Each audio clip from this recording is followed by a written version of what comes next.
বাংলাদেশ সহ প্রিয় সিলেটবাসী এবং প্রিয় জাতির বিবেক, আমাদের প্রিয় সাংবাদিক ভাইদের বোনদের, আমি এবং আমার পরিবারের পক্ষ থেকে সবাইকে নমস্কার।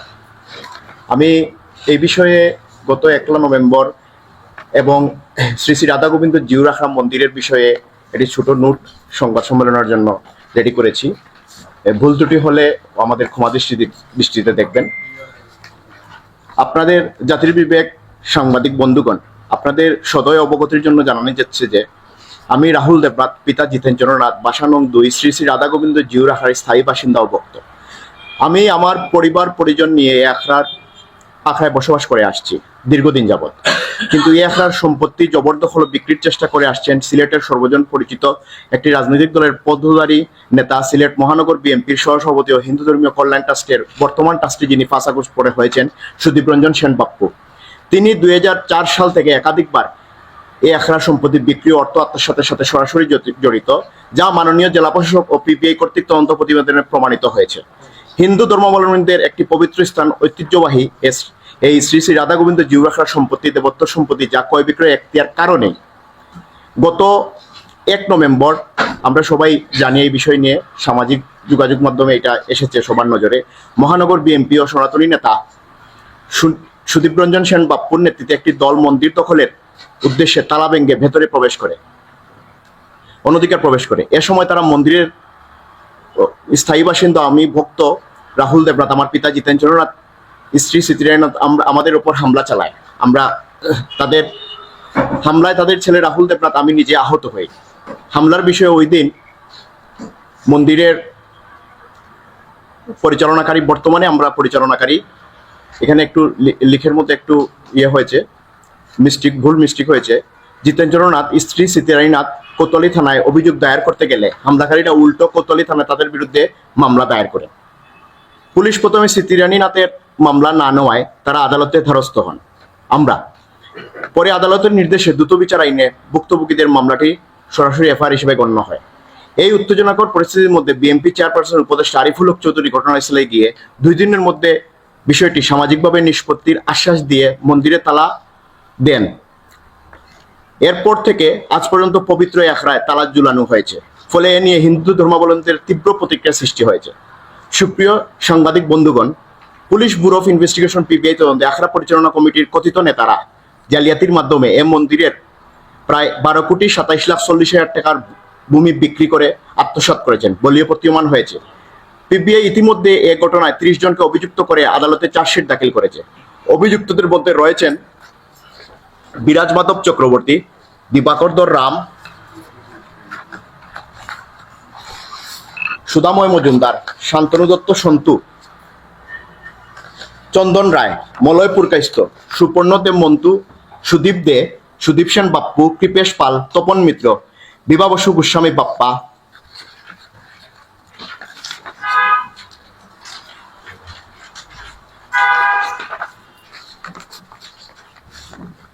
সুপর্ণদেব মন্থু, সুদীপ, কৃপেশ পাল, আবুল কালাম, মোহাম্মদ আব্দুর রহিম শামীম, মোহাম্মদ এজাজউদ্দিন, খন্দকার মোহাম্মদ কামরুজ্জামান, বীরেশ দেবনাথ, জালদলিল লেখক, ফখরুদ্দিন, এরশাদউদ্দিন, ফারহানা রহমান, ইমরানা বেগম, সুলতানা বেগম। এখানে ডকুমেন্টস গুলা দিয়ে দিব আপনাদের। এখানে হ্যাঁ ডকুমেন্টস আছে, হ্যাঁ এটা আমি দিয়ে দিব, আপনাদের কপি দিয়ে দিব, আমাদের কাছে আপনাদের সাথে দিয়ে দিব, আমরা এখনই দিয়ে দিব। পিবিআই তদন্ত প্রতিবেদনে উল্লেখ করা হয় 1956 সালে আখড়ার তৎকালীন সম্পাদক বিরজা মোহন দাস পুরকাইস্ত কৌশলে দেবত্ব সম্পত্তি নিজের স্ত্রীর নামে রেকর্ড করেন, উষারানী দাস পুরকাইস্তর নামে। পরবর্তীতে 2005 সালে এই অবৈধ কমিটি 1144% জমি হস্তান্তর করে 1,20,000 টাকায় নামমাত্র মূল্য দেখে, যেখানে বর্তমানে ক্যাপে নুরজাহান, সালাম ভেবি এন্টারপ্রাইজ, ভেবি গ্যালারি, ডায়মন্ড হ্যান্ড নামক বাণিজ্যিক প্রতিষ্ঠান গড়ে উঠেছে। সাংবাদিক ভাইয়েরা, অত্যন্ত পরিতাপের বিষয়, 5 আগস্টের রাজনৈতিক পট পরিবর্তনের পর বঙ্গবন্ধু সংস্কৃতি জোটের সভাপতি ও আওয়ামী লীগ নেতা নিতাই পাল দল পাল্টে বিএনপি নেতাদের সঙ্গে আছেন। তিনি এর আগেও প্রভাব খাটিয়ে মন্দিরের জমিতে ভবন নির্মাণ করেছেন। বর্তমানে মামলাটি অতিরিক্ত যুগ্ম জেলা আদালতে বিচারাধীন রয়েছে, যা পিবিআই এ তদন্ত প্রতিবেদন বহুতল বিশিষ্ট ভবন রয়েছে বলে প্রমাণিত হয়েছে। বর্তমানে পলাতক আওয়ামী লীগ নেতা প্রদীপ ভট্টাচার্য, তপন মিত্র, দিবাকর দর রাম, সুদীপ রঞ্জন দেব, বিভা বসু গোস্বামী বাপ্পার সঙ্গে 1 আগস্ট এর আগে গোপন বৈঠকের মাধ্যমে তারা ষড়যন্ত্র চালিয়ে যাচ্ছে সুদীপ রঞ্জন সেন বাপ্পুর নেতৃত্বে। প্রমাণ আমি আপনাদের কাছে দিয়ে দিব, আমার কাছে ছবি আছে, যার যথেষ্ট প্রমাণ আমাদের হাতে রয়েছে। আপনাদের মাধ্যমে প্রশাসন সহ সংশ্লিষ্টদের কাছে আমার দাবি, প্রশাসনিক তদন্তে টাকা ও জমি আত্মসাতের প্রমাণ থাকা সত্ত্বেও সুদীপ রঞ্জন সেন বাপ্পু কিভাবে হিন্দু ধর্মীয় কল্যাণ ট্রাস্টের ট্রাস্টি হন? তিনি সদল বলে আমার পরিবারের ওপর সশস্ত্র হামলা চালিয়েছেন। বাপ্পু মহানগর আওয়ামী লীগ নেতাদের সাথে গোপন বৈঠকের মাধ্যমে সাম্প্রদায়িক দাঙ্গা লাগানোর চেষ্টায় লিপ্ত রয়েছে। এই ছবি দেখলে আপনারা তার বাস্তবতা প্রমাণ পাবেন। এর আগে গত 8 আগস্টে জনৈক বিএনপি নেতা এজাজউদ্দিন, যার কাছে জমি হস্তান্তর করেছিল এই অবৈধ কমিটি, ভুয়া কমিটি 2005 সালে, সেই এজাজউদ্দিন তার বাহিনী নিয়ে মন্দিরের প্রধান ফটকে তালা দেয়। সেনাবাহিনী এসে খুলে দেয় এবং এ সময় তাদের হাতে এজাজউদ্দিন সহ 6 জনকে সেনাবাহিনী আটক করে। যা উক্ত 1 নভেম্বর 8 আগস্টের ঘটনার সাথে মিল রয়েছে, তা আপনারা বাস্তবতা প্রমাণ পেয়েছেন। এই বিষয়টি আমি আপনাদের সামনে তুলে ধরলাম। অত্যন্ত দুঃখের বিষয়, অনেক কুটচাল করে সুদীপ রঞ্জন সেন বাপ্পুদের কাছ থেকে দেবত্ব সম্পত্তি ক্রয় করেন আওয়ামী লীগ নেতা নিতাই পাল। তিনি ও তাদের সাথে সম্পৃক্ত 1 নভেম্বর দায়ের করা মামলার অন্যতম আসামি এই নিতাই পাল। আমাদেরকে নানাভাবে হয়রানি, হত্যার হুমকি প্রদানের জন্য চরম নিরাপত্তাহীনতায় ভুগছি। আমরা আমাদের সকলের জীবনের রক্ষা সহ এই ভুয়া কমিটি, জালিয়াতি চক্র, সন্ত্রাসীদের বিচার চাই এবং আমরা ইতিমধ্যে মাননীয় পুলিশ কমিশনার মহোদয়কে আমরা আবেদন দিয়েছি। আপনাদের কাছে আমি ডকুমেন্ট দিব। এই আমাদের নিরাপত্তা চেয়ে আমরা দরখাস্ত দিয়েছি। প্রিয় সাংবাদিক বৃন্দ, এমত অবস্থায় আমরা শ্রী শ্রী রাধা গোবিন্দ জিউর আখড়া মন্দিরের তালা অবিলম্বে খুলে দিয়ে পূজা চালুর দাবি জানাচ্ছি। আমরা এই ঘটনায় জড়িতদের দৃষ্টান্তমূলক শাস্তি এবং প্রধান উপদেষ্টা, স্বরাষ্ট্র ও ধর্ম উপদেষ্টা জরুরি হস্তক্ষেপ কামনা করছি। আমার এই লেখার পরেও আমার কিছু বক্তব্য, এটা আমি ঢাকায় ছিলাম আজকে হুট করে এসে, যার কারণে এটার কোনো ছিল না, মানে হঠাৎ করে রেডি করতে একটু হয়ে গেছে, ভুল ত্রুটি আছে, ক্ষমা সুন্দর দৃষ্টিতে দেখবেন। আর আমি আপনাদের আরেকটু অবগত করার জন্য বলি, 2004 সাল থেকে এই কমিটি হয়েছে। আপনারা এই সিলেটের জাতির বিবেক এবং সবকিছু আপনারাই নিয়ন্ত্রণ করেন। দেখেন, বলেন এই শ্রী শ্রী রাধা গোবিন্দ জিউর আখড়া মন্দিরের 2004 সাল থেকে কোনো মন্দিরে কোনো ধরনের কোনো অনুষ্ঠান হয়েছে কিনা, আপনারা শুনেছেন কিনা? হ্যাঁ, এটা দেবত্ব সম্পত্তি। আমি যেখানে আছি, আমি জায়গার দাগ নম্বর সহ আপনাকে বলে দিতেছি। আমাকে একটু সময় দিবেন, আপনি প্রশ্ন করার সাথে আমি উত্তর দিব। 5765 আমার দাগ নম্বর। হ্যাঁ, বলুন। আপনারা আখড়ার জায়গায় আছেন, মানে আপনারা নিজি ভূমি, মানে আখড়ার জায়গায় আছেন এবং একটা কমিটি দাবি করতেছে যে আপনারা দখল করে রেখেছেন। একটা সময় পুজো হয়েছে মাঝের মাস আগে এবং এই কমিটি তাদেরকে আসামি করেছিল বিভিন্ন রাজনৈতিক দলের সদস্য, দাবি করছে বিভিন্ন নয়, একটা রাজনৈতিক দলের সদস্য, বিএনপির এরা বর্তমানে গত কমিটির আমি দিতেছি। আরো অনেক সিনিয়র ছিলেন, অনেক সিনিয়র আপনাদের ছিলেন। ওনাদের দাবি হলো আপনারা অবৈধভাবে দখল করে আছেন, এখানে আপনারা থাকতেই পারেন, ওনারা দাবি করেছেন। এবার আপনারা বলছেন যে না, এটা আপনার জায়গা তো ঠিকই আছে, আমরা এখানে অবস্থান করছি, সম্পত্তি মালিক আপনারা, আপনার জায়গায় অবস্থান ঠিকই তো। আপনি বলার পরে আমি উত্তর দেব। আপনাদের না, আপনাদের। আপনার প্রশ্ন শেষ হলে আমি উত্তর দিব। এবং আমরা অতিথি যেহেতু বলেছেন, সুপ্রিয় মার্কেটের কিছু জায়গা আপনার জায়গা আছে, অতিথি নেতারা খেয়েছে। আর যে চিন্তা তারা বলছে যে তারা অবৈধভাবে প্রভাবিত বিক্রি করছে। আচ্ছা, আপনারা এর আগেও শুনেছেন যে প্রথমে তারা বলেছে যে এখানে কোনো কমিটি নাই, তারা এমনিতে তারা একটা করে কমিটি করেছিল। আমি আপনাদের কাছে ডকুমেন্ট দিয়ে দিব, ডকুমেন্ট আমার কাছে আছে। তারা 2004 সালে 9/6/2004 ইংরেজি তারিখে মাননীয় জেলা প্রশাসকের নিকট তৎকালীন সময়ে তারা আবেদন করেছিল। এই কমিটিটা ছিল আপনার 21 বিশিষ্ট কমিটি ছিল, যেটা তারা অস্বীকার করেছে, তারা করে নাই। এটা আমরা জানতাম তারা এই কমিটি বৈধ কমিটি। তারা নিজে আমাদেরকে বলেছে তৎকালীন সময়ে যে আমরা ডিসির মাধ্যমে এই কমিটি প্রাপ্ত হয়েছি। এখন এই বিষয়ে যখন আমরা জানতে পারলাম 15/9/2022 ইংরেজি তারিখে, আমি যখন বুঝতে পারলাম যে এদের মধ্যে কোনো ধরনের কোনো গাফলা আছে, কারণ আপনারা নিজে দেখেছেন শ্রী শ্রী রাধা গোবিন্দ জিউর আখড়ার আশপাশ এই জায়গার রাস্তা ছাড়া কোনো জায়গার অংশ বাকি নাই। আপনারা আমার থেকে আরো ভালো দেখেছেন, কোনো অংশ বাকি নাই, মানে সব শেষ বিক্রি করা তাদের মাধ্যমে। 15/6/2022 ইংরেজি তারিখে আমি মাননীয় ডিসি মহোদয়ের কাছে তথ্য অধিকার আইন 2009 আমি আবেদন করি। এই আবেদনের পরিপ্রেক্ষিতে 29 সেপ্টেম্বর 2022 ইংরেজি তারিখে আমি জানতে পারি এই কমিটি অনুমোদন হয় নাই। এরপরে আমি কাগজ সব ডকুমেন্টস আপনাদের দিয়ে দিব। এর পরবর্তীতে আমি মাননীয় জেলা প্রশাসক করে সিনিয়র সিটিজেন হিসেবে হিন্দু ওনাকে দিয়ে বড় ভাই অনন্তমোহন পাল উনি আবেদন করেন সিনিয়র সিটিজেন হিসেবে হিন্দু। ও আবেদন করার পরিপ্রেক্ষিতে এই তদন্তে মাননীয় ডিসি মহোদয় ইউএনওকে দায়িত্ব দেন, এসিলেন্টকে দায়িত্ব দেন। এর পরিপ্রেক্ষিতে 6/2/2023 ইংরেজি তারিখে এই মাননীয় ডিসি মহোদয়ের তদন্ত প্রতিবেদন আসে। এই তদন্ত প্রতিবেদনে স্পষ্ট আপনারা আমি কাগজাতি দিব এই কমিটি অবৈধ কমিটি ছিল, তারা আবেদন করেছিল কিন্তু কমিটি অনুমোদন হয় নাই।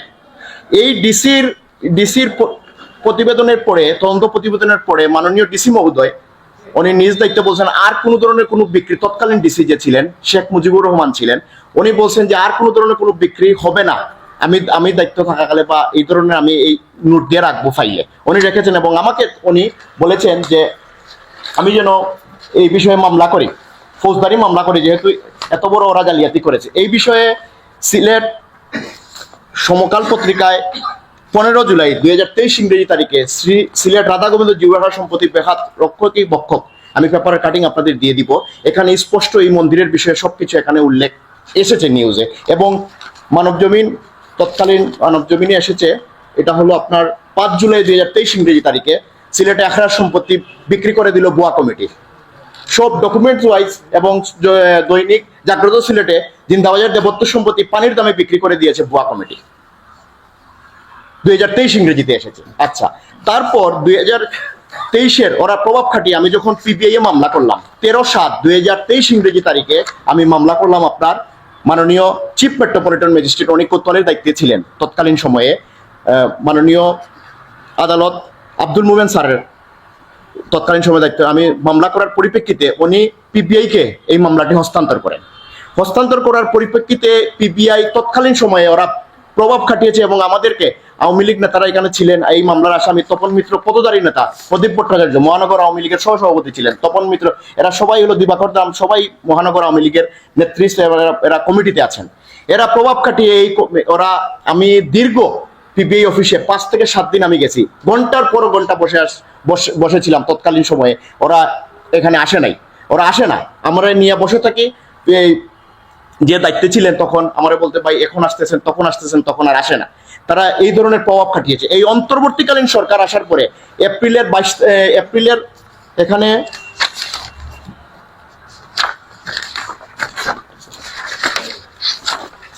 অন্তর্বর্তীকালীন সরকার আসার পরে এই 2025 ইংরেজিতে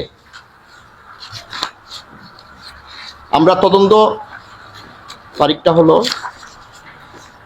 21/4/2025 ইংরেজি তারিখে তদন্ত রিপোর্টটি জমা দেন। আমি আপনাদের কাছে এই ডকুমেন্টসটা দিয়ে দিব।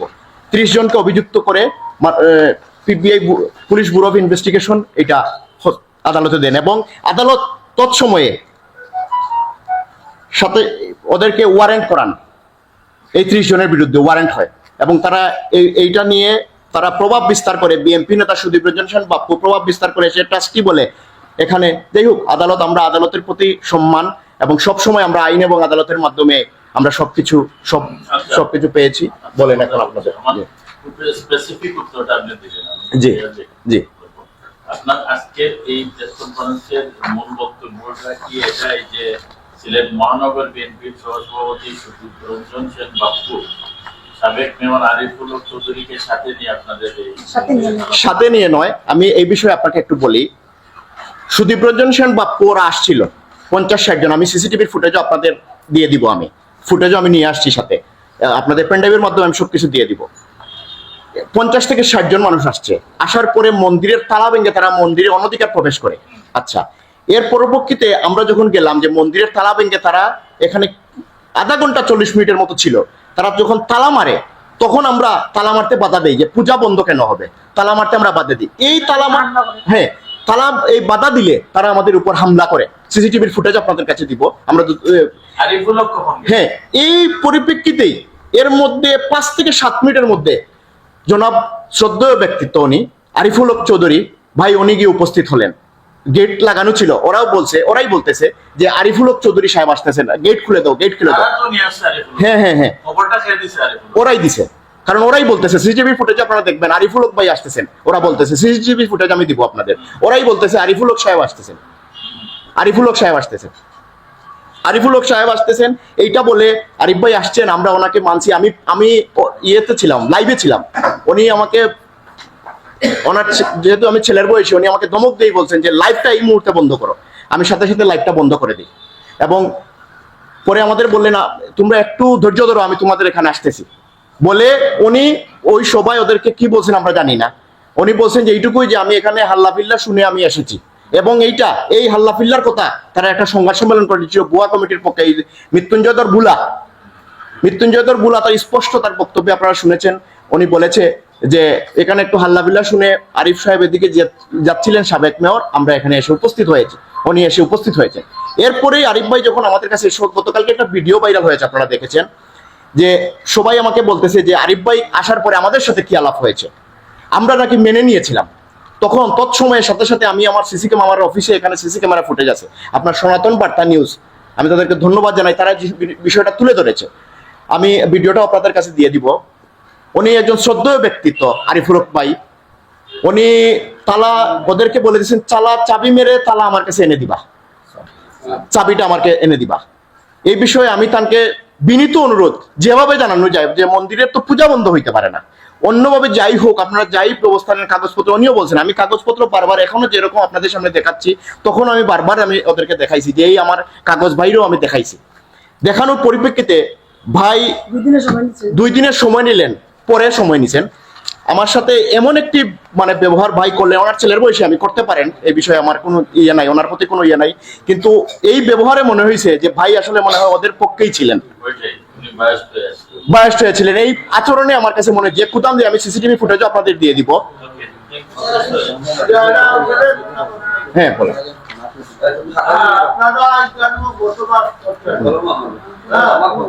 আপনারা এই জায়গায় বসবাস করছেন না, আপনারা কিসের বলে বসবাস করছেন? হ্যাঁ, আমরা হইলো মন্দিরের স্থায়ী ভক্ত, স্থায়ী বাসিন্দা ও ভক্ত। কি বলে আছে, আমরা মন্দিরের ভক্ত হিসেবে এখানে আছি, আপনারা ভক্ত হিসেবে আছি। না না না না, আমি কথা বলতেছি, আমরা মন্দিরের ভক্ত হিসেবে এখানে আছি। এই দেবত্ব সম্পত্তির মালিক একমাত্র দেবতা। এই সম্পদ কেউ বিক্রিও করতে পারবে না, আর কেউ হস্তান্তর করতে পারবে না কাউকে। আমি যে জায়গায় আছি তাও আপনাকে বলে দিই, 57-17 দাগে 57-65, 57-12, 57-13 দাগ নিয়ে এই যে জায়গা বিক্রি করা হয়েছে 1,20,000 টাকায়। এই জমিরুদ্দিন সেও বিএনপির, বর্তমানে সিলেট মহানগর বিএনপির সম্পাদক মণ্ডলীয় পদে আছে। এবং আপনাদের মাধ্যমে আমি আরেকটা জিনিস বলে দিতে চাই, আমার শ্রদ্ধেয় ভাইদের মাধ্যমে আমি বাংলাদেশ সিলেটবাসী সবার কাছে লাইভ, আমি ওদের সাথে লাইভ ওপেন চ্যালেঞ্জ, আমার কাগজপত্র নিয়ে তাদের যদি কোনো অভিযোগ বা কিছু থাকে বা কোনো কিছু দেখাইতে পারে, আমি আপনাদের সামনে বলে দিতে চাই, আমি তাদের সাথে আমি তাদের সাথে বসতে চাই, ওপেন চ্যালেঞ্জ আপনাদের সামনে আমি বসতে চাই কাগজপত্র নিয়ে। হ্যাঁ হ্যাঁ হ্যাঁ, যারা বিক্রি করতেছে তারা সেই রসিদের সাথে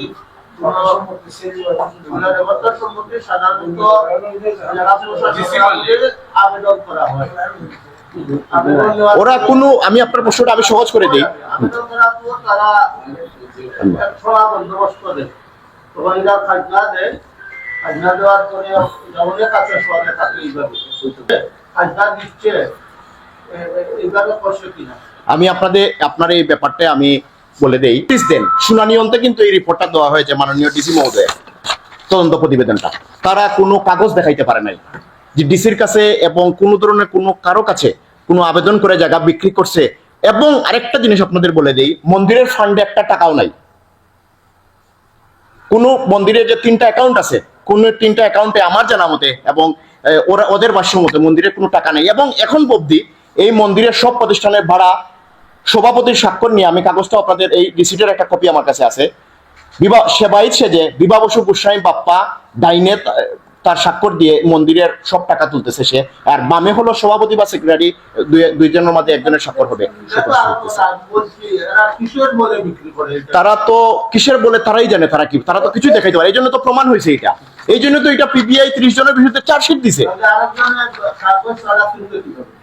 আচ্ছা এটা ওরা বলতে পারবে যে তারা কিভাবে এবং যে কিনছে যে বিক্রি করছে তারা বলতে পারবে। হ্যাঁ হ্যাঁ, অনেক আছে তো সিলেটের নেতৃবৃন্দ কমিটি, তাদেরকে নিয়ে বিষয়টা সমাধান করা যায় না? আমি এই জিনিসটা যখন আরিফ ভাই বলেছিলেন যে আমি 2 দিনের মধ্যে শেষ করে দেব, এর মধ্যে তারা গিয়ে এই রাজীব কুমার দে রাজু, আমি সিসিটিভির ফুটেজ আপনাদের দিয়ে দিব, এই রাজীব কুমার রাজু মিষ্টি ওরা দেখবেন পবিত্র স্থান থেকে সিগারেটের ধোঁয়া উড়িয়ে উড়িয়ে বের হচ্ছে, সুদীপ রঞ্জন সেন, বাপ্পু গংরা, আমি সিসিটিভি ফুটেজ আপনাদের দিব। একজন পবিত্র স্থান থেকে সে কিভাবে টাস্টি একজন, সে কিভাবে বের হচ্ছে আপনারা দেখবেন। এবং তাদের উপরে বলা হয়েছে হামলা। আমি বলবো মাননীয় যেহেতু প্রশাসনের কাছে এবং আপনাদের মাধ্যমে আমি জানাতে চাই যে এই জিনিসটা যেন সুষ্ঠুভাবে তদন্ত করে এবং তাদের বিরুদ্ধে যেন আমরা ব্যবস্থা নিতে পারি। এই যে মিথ্যা মামলা আমাদের হয়রানি করা হয়েছে, তারা মিষ্টি খেয়ে প্যাকেট খেয়ে খেয়ে মন্দির থেকে এখান থেকে বের হয়েছে আমাদের উপর হামলার পর। এরপরে কিভাবে এইটা মামলা হলো আমাদের, এরপরে ওসি সাহেব বললেন আমাদের যে আপনারা এই বিষয়ে একটা কাজ করেন, আরিফ ভাই যদি বলে আমি ছেড়ে দিব। তারা মামলা করতে গেছেন আমাদের উপর যে হামলা হয়েছে, আমার কাকু এবং আমার বাবা, এই মামলা ওরা গেছেন মামলা করতে। ওসি কিন্তু মুস্তাফিজুর রহমান ওনার নাম ছিল। উনি কি করছেন, ওদের দুজনকে আটকে রাখছেন, বলতেছেন যে মামলা হবে, আপনাদের মামলা আমি নিব। উনি বলতেছেন মামলা নিব বলতে বলতে ওরা মনে হয় 4:30 থেকে 5টায় যে সময় পুলিশ এসে ওদেরকে নিয়ে গেছে, ওরা পুলিশ আসছিল তখন আমরাই মামলা করতে যাচ্ছি। এর তো পুলিশ বললো তাইলে তো চলে আসেন, স্যারও বলছে আপনাদের যাওয়ার জন্য। এখন দেখা যায় যে উনি ওসি মুস্তাফিজুর রহমান সাহেব উনি বললেন যে আপনারা বসেন, আমি এটা দেখে দিতেছি কি হয়েছে।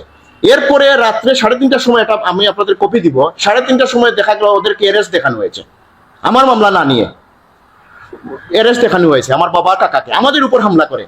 ওসি সাহেব পরে বললো আমারে, আমি ওনাকে কল দিলাম যে স্যার এই বিষয়ে কি কোনো ধরনের, আমরা তো মামলা করতে গেলাম, এখন আমাদের লোকই আটকানি হয়ে গেল। সাথে সাথে আমি যখন ওনাকে কল দিলাম, উনি আমাকে বললো যে আরিফ ভাই যদি কল দেয় আমি ছেড়ে দিব। আমি আরিফ ভাইয়ের বাসায়, আরিফ ভাই, আমার মা সহ আমার পরিবারের সবাই আমরা ওনার কাছে গেছি যে আপনি যেহেতু বললেন, আশ্বাস দিলেন যে এটা শেষ হয়ে যাবে, তাইলে ভাই এটা কিভাবে মামলা হলো আর কিভাবে আমার 2জন মানুষকে আটকান? আপনার কথা তো আমরাও মামলা করতে যাইনি। উনি আমাদের বললেন মামলা যেন আমরা না যাই, আমরা তো মামলা করলাম না। তৎকালীন উনি বললেন যে আমি দেখতেছি, কিন্তু আমরা মামলা এরপরও আমরা গেছি মামলাতে যে দেখানোর জন্য যে আমরা তো মামলা একটা অভিযোগ দিয়ে রাখছি যে এরকম হয়েছে, এখন দেখা যায় এরকম পরিস্থিতি। আমি প্রশাসনের কাছে এটাই চাই যে মানুষ যেন হয়রানির শিকার নয়, নিরীহ নির্যাতন মানুষ যেন আমরা কাম করে বাদ খাই, আমাদের কোনো পাওয়ার নাই, আমরা যেন এই সমাজে এরকম ভাবে বাঁচতে পারি। হ্যাঁ হ্যাঁ, যে আমি আপনাদের বলি, আপনার 86 ডিসিমেল জায়গা 56 রেকর্ডে উঠেছে, যেটা ভুল 56 রেকর্ডে উঠেছে। এই সম্পদের মালিক আপনার এই মানব জমিন ইয়াতে সমকালে এসেছে কতটুকু জায়গা আছে, প্রায় 300 ডিসিমেল জায়গা আছে এখানে। এই 300 ডিসিমেল থেকে এই জায়গা কমতে কমতে 56তে জালিয়াতি হয়েছে। আপনারা জানেন আমাদের সিলেটে 56 রেকর্ডে প্রচুর ভুল হয়েছে এবং আদালতে এই সম্পর্কে মামলা সবচেয়ে বেশি, যে রেকর্ড সংশোধনের মামলা। হ্যাঁ হ্যাঁ, না বিএস আসে নাই। বিএস এই বিষয়ে আপনাকে বলি, আমাদের বিএসও প্রিন্ট হয় নাই, কিন্তু সিলেটের এই সিটে প্রিন্ট হয় নাই। এটা আমাদের এখানেও জালিয়াতি আছে, যার কারণে প্রিন্ট হয় নাই। আপনারা জানেন ওই যে মহিতুষ পাল, এদের উপরে মামলা হয়েছে এই জালিয়াতির কারণে, এই জল্লা নাই করে দিছিল। হ্যাঁ, উষারানী বিরজা মোহন দাসপুর কাইস্তের ওয়াইফ, সে ছিল আমাদের কমিটি তৎকালীন সময়। এখন আপনি আমাকে প্রশ্ন করতে পারেন যে এই সিলেটের এই, আমি আপনাদের বলে রাখি যে কমিটি কিভাবে হলো আমরা জানতে পারলাম। এখানের কমিটি আদালতের মারফতে হয়ে আসছে 1954 ইংরেজি থেকে। দেবত্ব সম্পত্তি। হ্যাঁ আচ্ছা, আমি আপনার এইটার তদন্ত প্রতিবেদন আছে ডিসি, যে আমি আপনার দিতেছি, ডিসির তদন্ত প্রতিবেদনে স্পষ্ট এটা উঠে আসছে কিভাবে হয়েছে। আমি আপনাদের বলে রাখি, একটু বলে পড়াই শোনাই আমি, যে দাখিলীয় 10,728, এই যে 10,728 1998 ইংরেজি বিনিময় দলিল একটা হয়েছে উষারানী পুরকাইস্তর জমির উদ্দিনের মধ্যে। দলিল পর্যালোচনা দেখা যায় যে শ্রী শ্রী রাধা গোবিন্দ জিউ দেবতার জমি 10 বছর মেয়াদী জুত বন্দোবস্ত গ্রহণ করে রাজকুমার ভট্টাচার্য। আচ্ছা, উক্ত রাজকুমার ভট্টাচার্যের নামে রেকর্ড না হয়ে উষারানী দাস পুরকাইস্তের নামে রেকর্ড হয়। আবার দেখা যাচ্ছে উক্ত বিনিময় দলিলে রাজকুমার ভট্টাচার্যের নিকট হতে উষারানী পুরকাইস্তের খরিদের 30/4/1962 ইংরেজি তারিখের 1194 নং কবলা দলিল গর্বে উল্লেখ আছে, যাহা দাখিলীয় উক্ত নম্বরের সাথে দলিলে মিল পাওয়া যায়নি। বর্ণিত 10,728 1998 ইংরেজি বিনিময় দলিলটি, না না না, এটা হলো প্রথমে কিন্তু ডিসির তদন্ত প্রতিবেদন, এরপরে পিবিআই তদন্ত প্রতিবেদন। এখানে জালিয়াতি হয়েছে, পুরোটা জালিয়াতি হয়েছে। হ্যাঁ,